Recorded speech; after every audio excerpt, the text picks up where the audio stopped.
All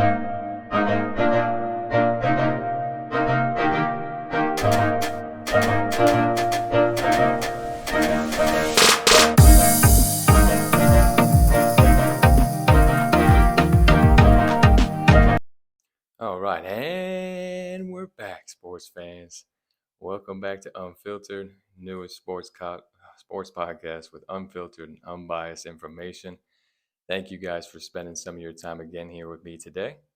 I'm Rob Bryce, and here we go.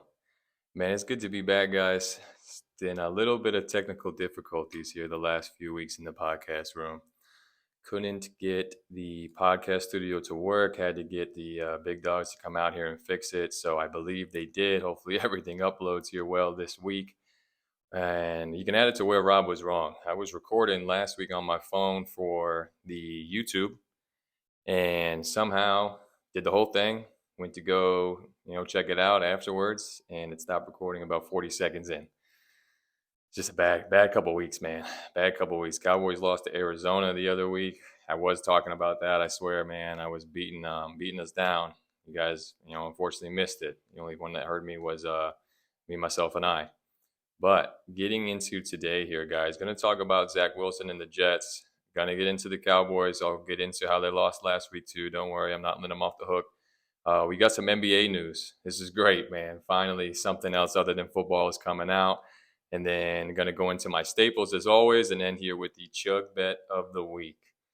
Guys, getting into where Rob was wrong. Again, this is brought to you by Dynasty Solar. Dynasty Solar is one of the fastest growing companies here in America, actively installing in over 20 states. Get in touch with my boy Paul Choas. So again, through this podcast, he's doing a free consultation for you guys. He'll come out and take a look, see if solar makes sense for you. If it doesn't, hey, it's a free consultation set up here through my podcast, guys. Dynasty Stoller, and Paul is sponsoring me, which is awesome. So you all take advantage of it, man. Get in touch with me. I'll put you in touch with Paul, and he'll do that free consultation to see if solar makes sense for you guys. Dynasty Solar. Create your legacy for dynasties to come. Paul, really do appreciate you continuing to support me in this podcast, man, even through our technical difficulties that we've been going through. So where Rob was wrong. It's been a couple of weeks since we've been on, man.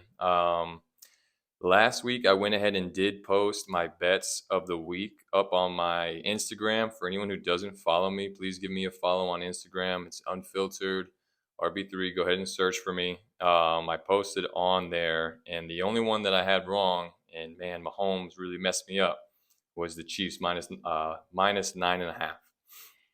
So the Chiefs won the game by 3. Mahomes had a chance to run in the end zone at the end of the game to hopefully go up by 10 with the extra point.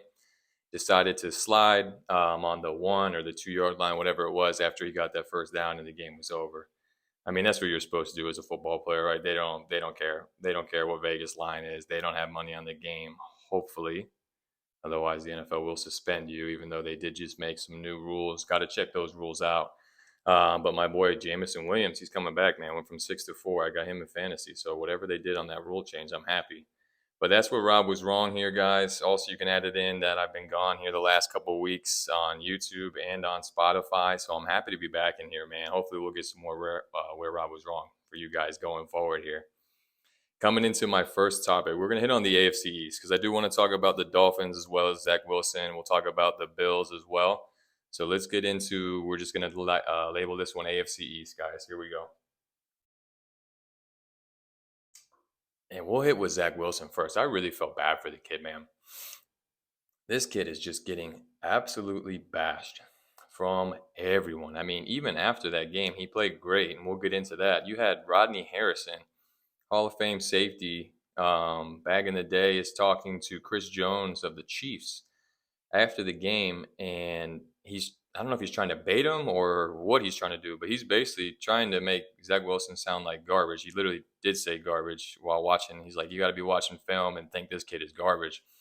Chris Jones did the right thing, man. He manned up and basically defended Zach Wilson on national TV and kind of made Rodney Harrison look silly. But, man, just you're an ex-player and you're coming after the kid like that, man, that's just not cool. It's not, man. Leave the dude alone. I mean, I don't get it. I don't get all the hate. It's so weird to me. And I talked about that last week on why people just love to hate instead of just kind of appreciate people or just, look at it through a different lens other than just hating on the kid. I'm rooting for the kid, man. He looked good. Thank God, man. He looked good on Sunday night against the Chiefs. Hear this one. This is a weird stat, but true. He is the only one to ever outplay Patrick Mahomes, quote unquote, through these stats. He's the first one to have more touchdowns, more completions, more yards, and less interceptions in a game against Mahomes. Only quarterback to ever do it, Zach Wilson. It's kind of crazy, right? I mean, Mahomes has been in the league for years. It's actually kind of wild that no one has beat him in all of those stats. Yes, it is a weird stat because you got to have more touchdowns, more completions, more yards, and less picks. So there's a little bit, there's a lot going on there, but still, that's very impressive for Mahomes to never be outplayed like that from another quarterback he's playing. And for someone like Zach Wilson to be the one to do it, man, how about that? He played free though, man. He looked much more free out there. He was okay if he made a mistake. He just didn't look so robotic and absolutely just terrified in the pocket. Chris Collinsworth kept announcing. He kept saying, 1, 2, 3, go. 1, 2, 3, go. He's taken 3 steps, and you got to let it go. Find your guy. If it's that first one, let it rip. If it's not the first, go to your second read. Let it rip right there. Don't think about it. If both of those aren't there, take off and run, throw it out of bounds. I mean, it sounds a lot easier, obviously, said than done. But I think that's kind of the way that the Jets have him playing, and it looks like it's starting to click for him. I hope we'll see what it looks like here next week for them. But he was 28 of 39, 245 yards and 2 tutties. Man, he looked good, man. I mean, look at some of these throws here. I'm showing these highlights here on YouTube. Whoever's watching me or listening to me only on Spotify, man, you have to check me out on YouTube as well. I'm starting to get some videos in here, but check out these passes that he was making, man. He looked pretty good. And I hope that he continues to play well, man. I really do still think that he's not the greatest quarterback. He's not a very good quarterback, but he's trying his best, man. And just leave the kid alone. Stop hating on him. Find something else to talk about, man.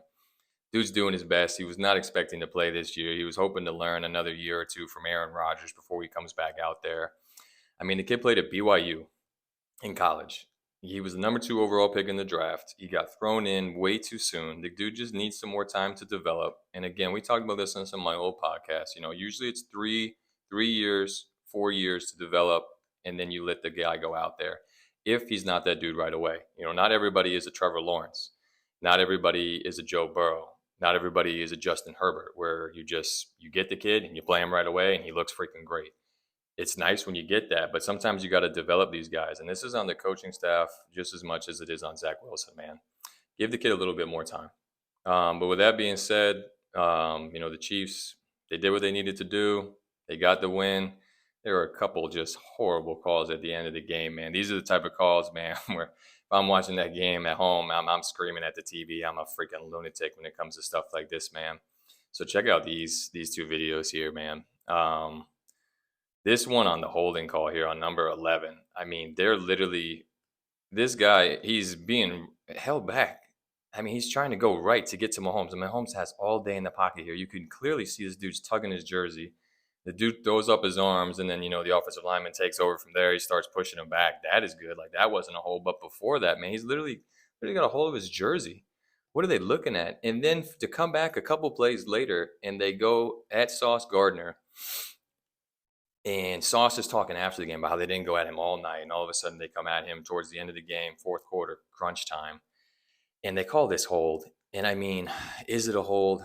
Sure. Did he get him after 5 yards? Sure. But it's so ticky-tack. It's so petty. Like, play on, man. And especially in a moment like that, just take the whistle out of the freaking game, bro. Swallow your whistle if you're the ref right there. That's terrible. I mean, he literally pump fakes the flag. I mean, he goes to throw it, and he's like, oh, I already got it out. I got to let it go. And you could still pick it up. You could admit you were wrong and say, hey, we talked with the other refs. There's no foul on the play. It's just terrible. Just a terrible, terrible way for the freaking game to end, man, if you're a Jets fan. I mean, Coach Robert Saleh was losing his freaking mind after that one. I would have been too, man. My dogs would have been running. Dogs would have been running to the bedroom, hiding under the bed where they go, and I usually scream at the TV watching football because I would have lost my mind if that happened to my team. It's just not good, man. It's just not a good look for the league, freaking pump fake flag here from the ref. Like, come on. But the Jets too, man. Like that defense. What's the dude's name? I hadn't even write it down, man, because it made me so upset when he said he's comparing them to the '85 Bears before the season started. That defense. Where y'all been at, man?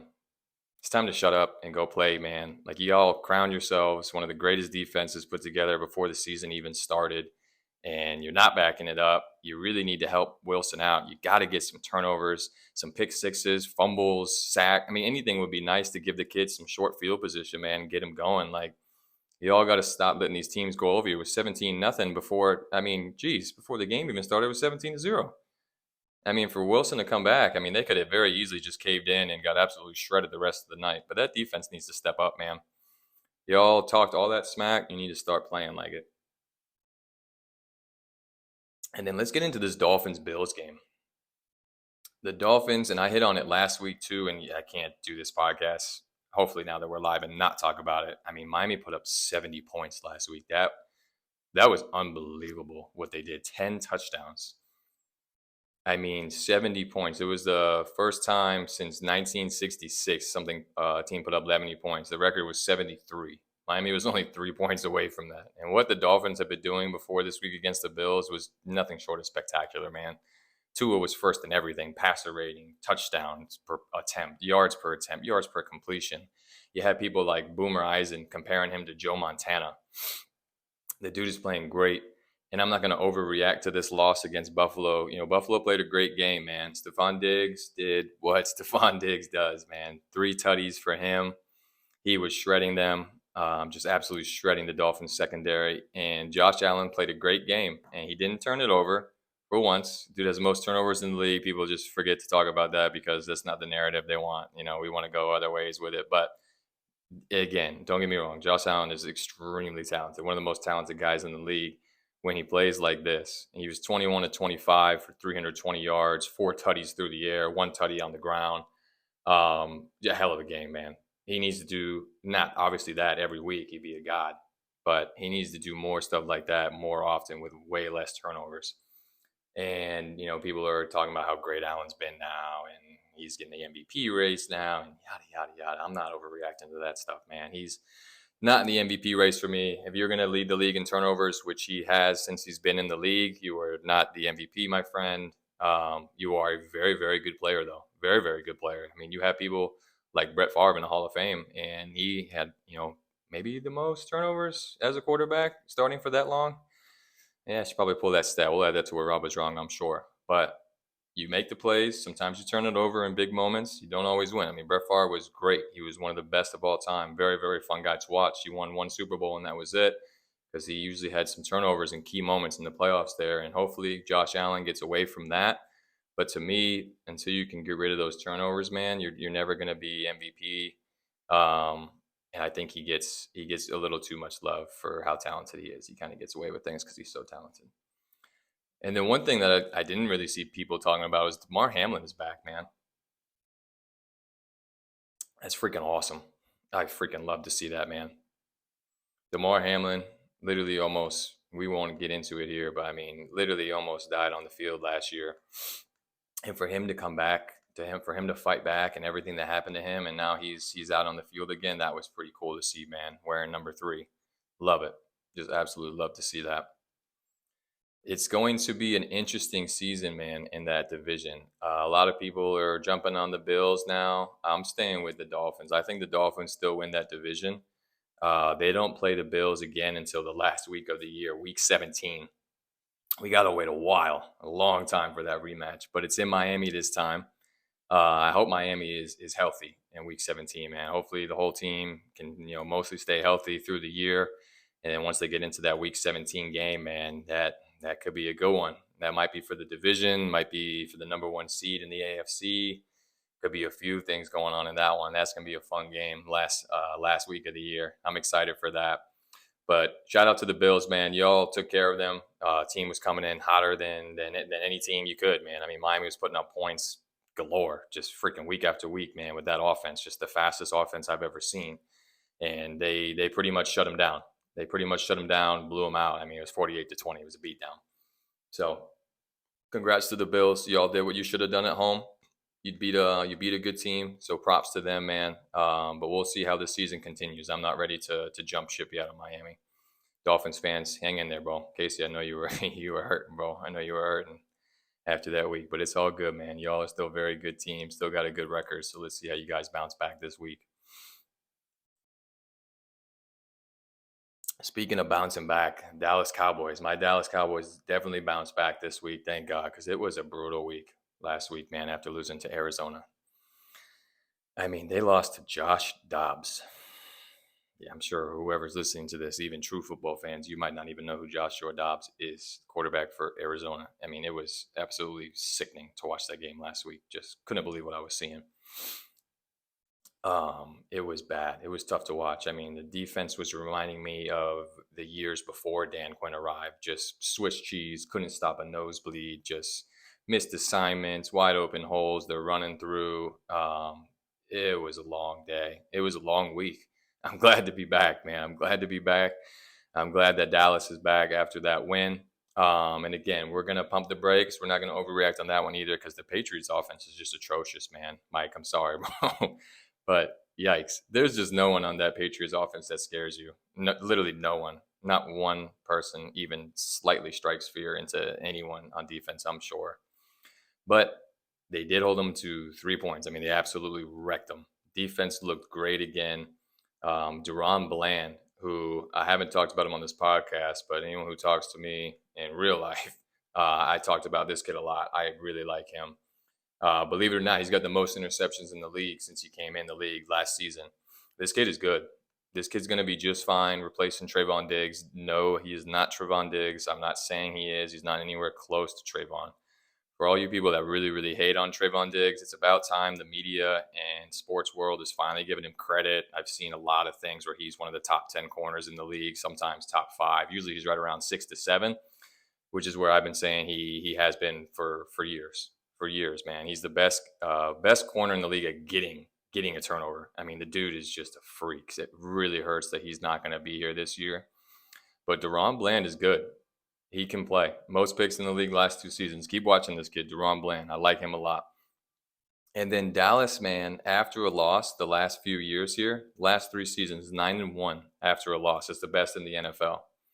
So I really like how they bounce back, man. They haven't lost 2 in a row in quite some time. So this McCarthy team, this coach is good, man. You all need to start giving Mike McCarthy some love, man. I don't understand where the hate comes from him either. He's got the 3rd most wins in the league out of all the active coaches right now in the history. He's behind Belichick. He's behind Andy Reid.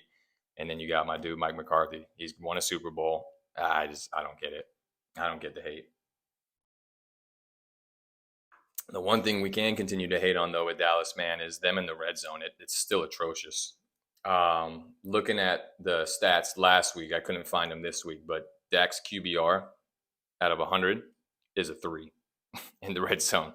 That's what it was last week. It can't be much better after this past week. The only touchdown we had was to our fullback in the red zone, Hunter Lipke, which I really like this kid, man. I think that to fix Dallas in the red zone, and you guys are going to laugh because you have no idea who this dude is, and he's a fullback, Hunter Lipke. I think he needs to get in more.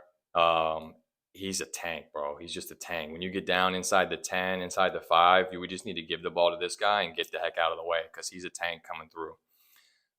We need to use CeeDee Lamb more. We got to find creative ways to get him the ball in the red zone. We got to move him around. And what happened to the fades to Michael Gallup? I mean, Michael Gallup is one of the best jump ball guys in the league. Best toe tapping, touchdown, sideline, man. I mean, I could show highlights, and I'm going to try to find them and put them on here of Gallup going up and getting the ball on the sideline or going up and get the ball in the end zone. His body control is freaking great. Really, really good. So we need to have more fades to him. Move CD around, put him in the backfield even. I mean, let's get creative, man. Let's get like Deuce Vaughn and CeeDee Lamb in the backfield. Maybe get Lipke behind them too. Like, let's get creative, man. We got to find ways. I don't get paid to think about it. I'm not a coach, never been a coach, so I have no idea how to design a play. But Dallas has got some players. We're 30th in the red zone. That stat is up to date. 30th out of 32 teams, only scoring a touchdown 36% of the time. The Baltimore Ravens are number 1 at 80%, so literally more than double. So we got to fix that. That's definitely got to get fixed. And I hope it starts this week because it's freaking Niners week, baby. It's fucking Niners week. Yeah, we're going to drop that one. I mean, this is a playoff game for me this week, man. I'm getting goosebumps right now, even thinking about it. Sunday night game this week against the 49ers, the team that's crushed our freaking hopes and dreams the last 2 years in the playoffs. I want this one, man. Bad. Real freaking bad. I'm going to be yelling at the TV for damn sure. It might not be a pretty sight this week, man. Dogs are going to be running. Rave's going to be hating on me. It's a big game. It's a very, very big game. You got the two best teams, and the Eagles are up there as well. And the NFC going at it Sunday night. I can't wait, man. It's going to be a great game. Dallas better freaking show up. A reporter was asking Dak after the game, talking about the Niners already right after a win against the Patriots. They've already moved on, about the feel in the locker room after the loss to the Niners. And Dak's face, man, and he almost dropped the F-bomb. He's pissed. He's fucking pissed, and I fucking love it. I love it. Better be pissed, man. Better show that way this week, too. But he was basically like saying, you just wanted to piss me off going into the week. And I love it. I love it, man. He's angry. He's going to play angry, I hope. I think the last way Dallas can fix the red zone, man, is to let Dak be angry. Let him run, man. Let him use his legs. We can't play scared anymore. We just can't. You got to stop playing scared with Dak. It is what it is. I know he had that horrific ankle injury a few years ago, but we got to let the dude run because he's a good runner of the football. Dak Prescott is not a top 10 pure thrower of the football. I've always said he's a top 10 quarterback in the league. As far as just a pure thrower of the football, he's not. He's not that. But when you add in everything else, which includes him running, he's a top 10 guy. We need to let him run the ball more, especially in the red zone. Gotta let him run the ball more, man. Hopefully they start that this week. Would absolutely love to see Dak running in on the freaking Niners, bro. Montana, good luck. We're not watching the game. Like I said before, we will not watch the game together. You can text me. I probably won't text you back. I really don't look at my phone too much other than to call my pops during the Cowboys games, man. But it's fucking Niners week, baby. Good luck to you, Montana. We'll see what happens. We'll see what happens. And then those are my two main topics, man. So let's check out my Butterball of the week here. Mr. C.J. Stroud. Check out this pass here for a tutty, just to put the icing on the cake here at the end of the game. This kid is good. This kid is really freaking good. I didn't see this one coming. I'm not going to act like I'm going to sit up here and pound my chest like I knew this kid was going to be good. But my God, this kid looks like the real deal. He's got the second most passing yards by a player in his first 4 starts in NFL history. 1,212 yards, second most. He's only the sixth player in NFL history to average 300 yards and 0 picks through the first 4 games. I mean, he's up there with dudes like Tom Brady, Peyton Manning, Drew Brees. Like, when you get mentioned with these guys, man, that's special. He's having a very, very special start to the season, and I really like this kid. This kid looks good. I like watching the Texans, man. And I'm very happy that I had them in my Chug Bet of the week. Casey Jones, Mr. Ian Kirkland. Check out this pass from C.J. Stroud, baby. How'd you like that? Chug by Thursday. Do not disrespect the Chug Bet. I'm looking in the camera at you guys. Do not disrespect the Chug Bet. Please send the Chug by Thursday or it doubles. Thursday by kickoff, that is. Or it doubles. And then let's get into my Bryce picks here, man. Brought to you by DraftKings. These are the lines from DraftKings. So check this out. I'm going to continue this as well. I'm going to hit up on the Thursday night football game, Sunday night football game, and the Monday night football game. So right now my record is 4-2. Hey, not too bad. Not too bad. Miguel Torres. Yeah, I said 4-2, man. You know how I like to lose bets. All of a sudden, it looks like I know what I'm doing, bro. This is great. So Thursday night game, you got the Bears versus the Commanders. Bears are getting 6.5. I'm taking the Bears. I'm taking the points. I know the Bears haven't won a freaking game yet. I don't know how they blew that last game against Denver. That was atrocious. But I think it's going to be another close game. The Commanders have given up in their 4 games this year 16 points and then 33, 37, and 31. So they're consistently giving up points in the 30s. I just see it being a close game. I'm seeing that continue. I think Chicago is going to put up between 28, 35 points, somewhere in there. And I just don't see it being more than a touchdown game once you get up that high in the 30s. I think it's going to be a close game. It's going to be a shootout. I just don't see the Commanders winning by a touchdown. So give me the points in the Bears. I'm taking that. And in the Sunday night game, God, I can't fucking wait. We need to jumpstart all the way to Sunday, man. Let's just skip this week. The Cowboys are 3.5-point underdogs. How dare you? How dare you give us that 3.5? Should be 2.5. You freaking bastards. I'm taking the boys plus 3.5. It's a revenge game. That's enough said. Let's move on. Packers Raiders is the Monday night game. Packers are favored only by 1.5. This line doesn't make sense to me. I'm taking the Packers. The Raiders are not a good football team. They're just not a good team. Jordan Love, he is playing well. His passing percentage is low. I'll give you that. Jordan Love, his passing percentage this year. Let's go ahead and look this up here while I continue to talk about that. But he makes plays. He makes plays in key moments of the game, and I think he's going to keep doing that. So his passing percentage is only 56.1. I knew it was in the 50s. That's not good. It's not good at all. He's got to get that up for sure. But he's been playing without his biggest playmaker, Christian Watson, who is back. He was back last week, so this is another week back after injury. And he's been playing without Aaron Jones, who honestly might be the best player on that offense. And he probably is, unless Watson continues to take another step. And Aaron Jones was back last week, so this is another week back from his injury. So with those two guys, those are definitely the best two players on offense. Shout out to Romeo Doubs, though. He's very good, too. I really like Doubs. Whoever doesn't have him in fantasy, I see he's on the waiver wire in a few leagues. I'm trying to try to scoop him up. He's good, man. I just don't think the Raiders can keep up in this game. The Packers are averaging about 25 points a game. Raiders are only averaging 15.5. I just don't think they're going to be able to keep up. I have the Packers in that one. So we're going to go Bears plus 6.5, the boys plus 3.5, and the Packers minus 1.5. Those are my picks of the week, guys. If you want to go ahead and take them, lock them in, win some money, baby. If you want to throw me some of your winnings, you want to throw me like 10% for giving you some wins, you can feel free to do so. Donate to the podcast. We'll take it. We'll take it, baby. And then how about this one? This is a new segment. Show me your Tuddies. Show me your Tuddies, baby. I always say Tuddies instead of touchdowns, so this is a new segment here. Let's check out some of these, man. This one was hilarious. So guys on Spotify, it's going to be silent for about 30 seconds, man. Sorry, you got to jump on YouTube to watch this one. How about the fullback from the Texans, Andrew Beck? Listen to this. It rolled down his chest, and I was like, oh. And then he picked it up, and he broke the tackle. I was like, oh.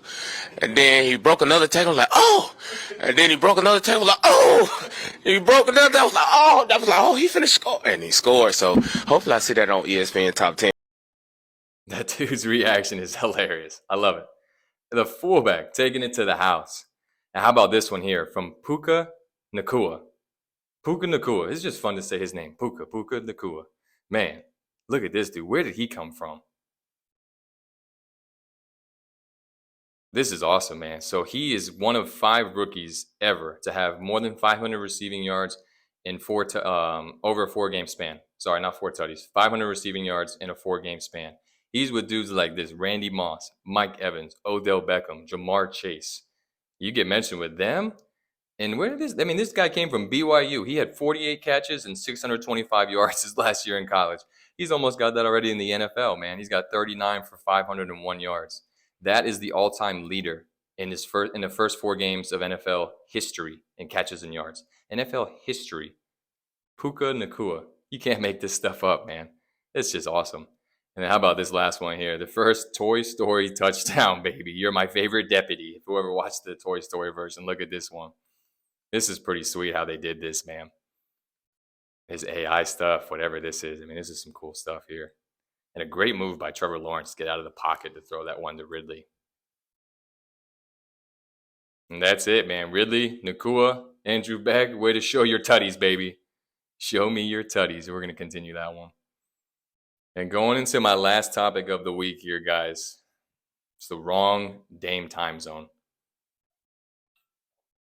Damian Lillard was traded to the Milwaukee Bucks.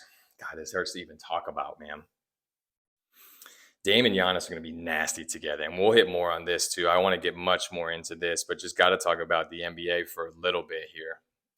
They're going to have a guy in Damian Lillard who can create on his own now at the end of these games, And that's really, really what Milwaukee has been missing. Chris Middleton is great. He's not Damian Lillard for damn sure, but he's just not someone who really creates on his own like that. Usually he can make one move and go wide open three. He's definitely nailing it. Even with a guy in his face, he's nailing it. But as far as a one-on-one shot creator, that's not him. That's Dame. That's Dame time. I mean, he's going to be nasty with these guys. His defense, he's definitely not Drew Holiday on defense, but you're getting one of the best players in the sport of all time, not just in the league right now. Damian Lillard is probably top 25, top 30 player of all time. I haven't looked too much into that to actually place him, but 25, 30, I guarantee you he's there. And people who actually pay attention to this, analysts and all that, he's just disgusting. And it hurts to see that. Not only did he not come to Miami, where we were waiting for literally 90 days, almost 3 months. I think it was like 89th day and he got traded. It hurts. It hurts to see him go somewhere else, and especially to someone like Milwaukee, which is in our conference. That one's going to be tough. I mean, you got a starting five that's most likely going to be Damian Lillard, Malik Beasley, Chris Middleton, Giannis, and Brook Lopez. I mean, that's a solid, disgustingly solid starting five, man. And we'll get much more into that as the season starts. But that hurts. It happened last week too, man. It was a brutal freaking week. Brutal week. Lose to Arizona. Damian Lillard goes to the Bucks. Podcast is in shambles. Oh God. And then my next hope was that Miami goes and gets Drew Holiday. And then he goes to the hated rival freaking Boston. Ugh. Yes, they got rid of Robert Williams, so that one is going to hurt them defensively as well.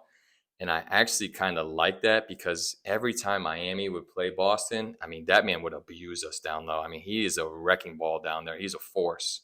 So I am glad he's gone. But Drew Holiday is one of the best defensive guards in the league, man. He's one of the better two-way players in the league. He's up there with guys like Klay Thompson. So this is no slouch. I mean, this was a great trade. I mean, yeah, they gave up some picks. They gave up some players, but I like what Boston's doing. To me, it looks like they're going from trying to be a defensive team, making their money, making their presence known on defense to offense. They're saying, screw the defense.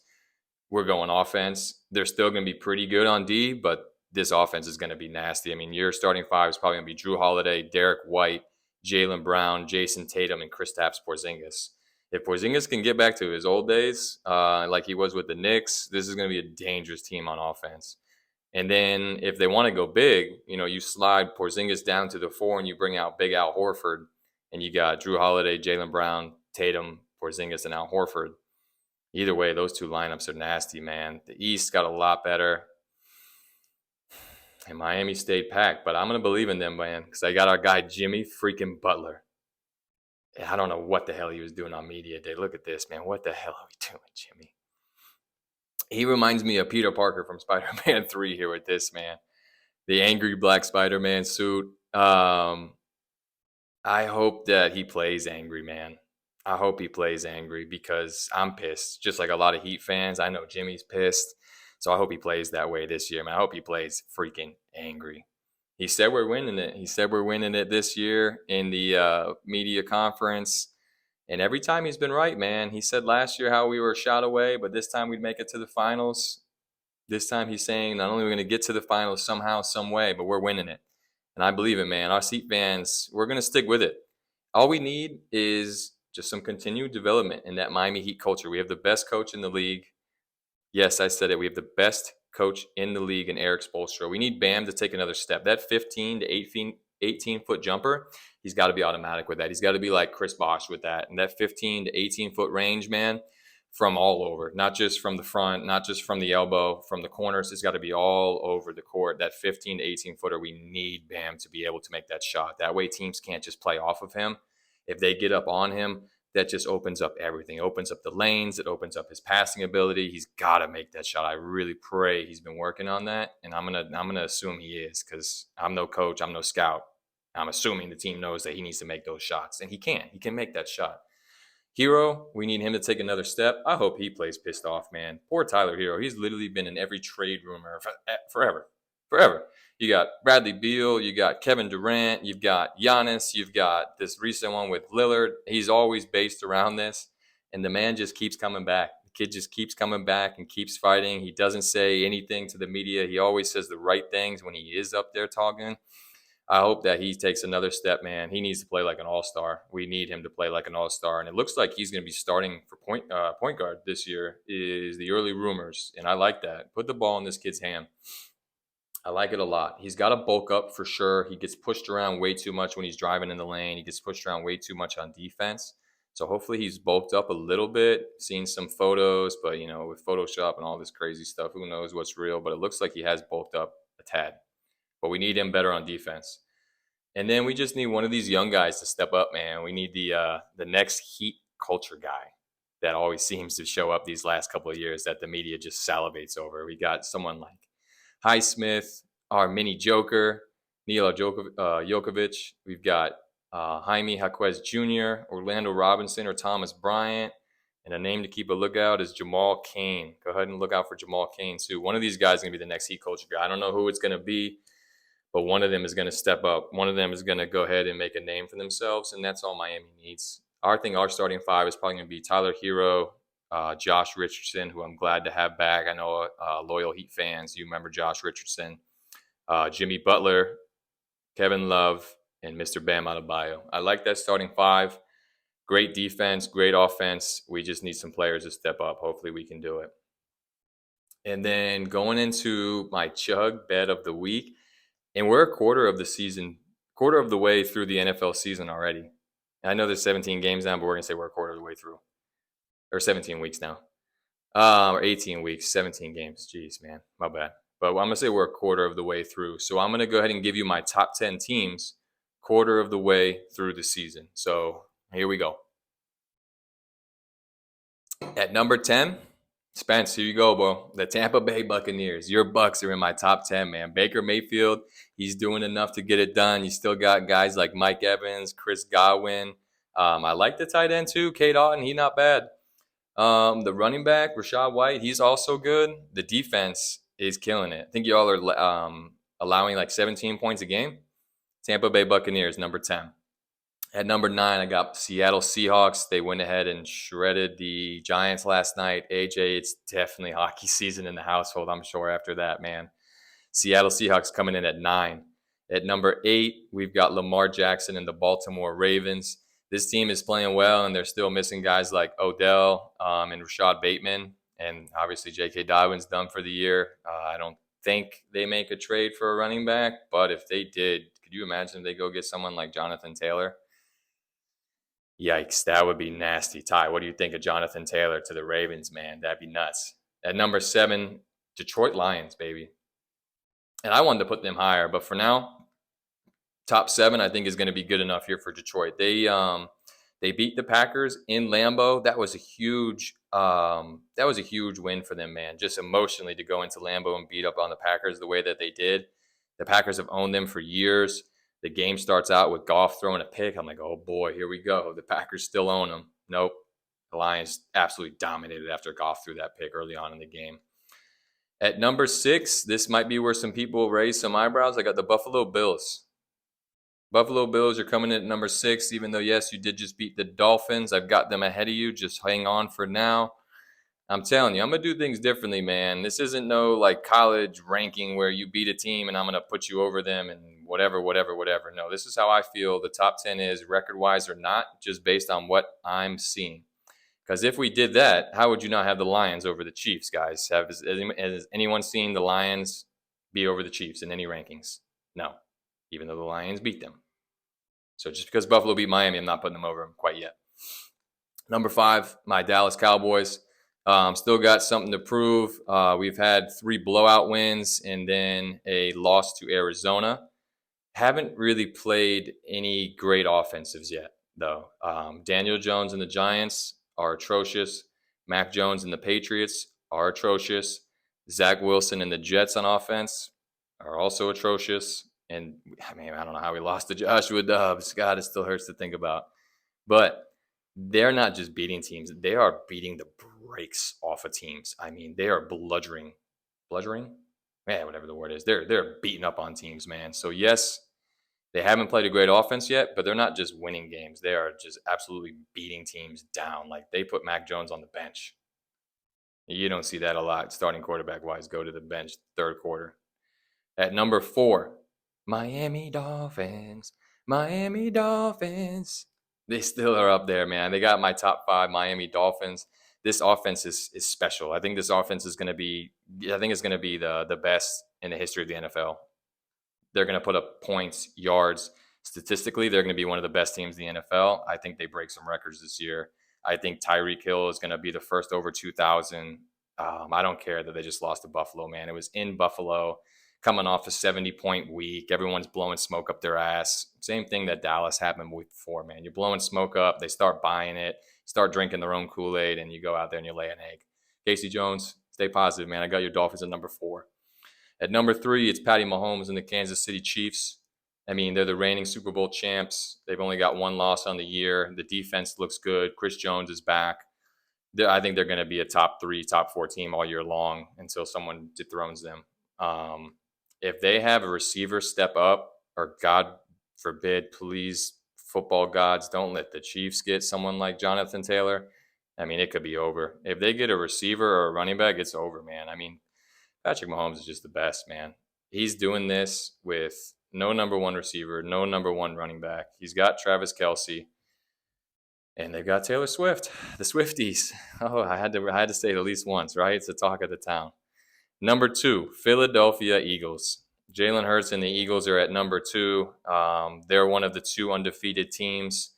They look good. They look good, man. They're finding ways to win games early. That defense is nasty. The defensive line is nasty. The offensive line is nasty. They got 2 of the best receivers in the game. They've got guys like DeAndre Swift in the backfield now. That's a very good team. They're going to be tough to beat. And then Montana, unfortunately, number 1, man, your San Francisco 49ers. Hopefully that changes here this week. But the 49ers are coming in at number 1 for me. They're stacked. This is a stacked roster. This is one of the most stacked rosters I have maybe ever seen. And Brock Purdy is a great quarterback, man.